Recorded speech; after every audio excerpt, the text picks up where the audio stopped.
তুমি হয়তো ভাবছো কেন বারবার চেষ্টা করেও সফল হচ্ছ না। উত্তর খুব সহজ, কারণ তুমি এখনো সেই ৫টা কাজ করছো যা তোমাকে ধীরে ধীরে ব্যর্থতার দিকে ঠেলে দিচ্ছে। চলো দেখে নেই কোন ৫টা কাজ তোমার জীবন নষ্ট করছে, যা না ছাড়লে ভবিষ্যতে তুমি পিছিয়েই পড়বে। প্রথম ভুল, ভয় পেয়ে পিছিয়ে আসা।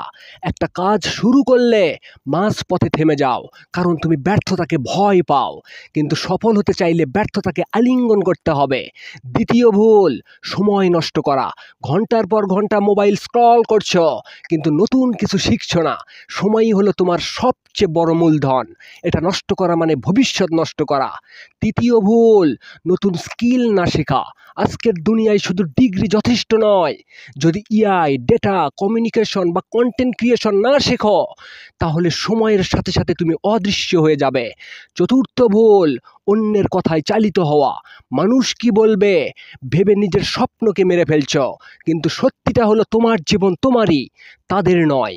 পঞ্চম ভুল, কাজ ফেলে রাখা। আজকের কাজ কাল করব, এই অভ্যাসই তোমার সবচেয়ে বড় শত্রু।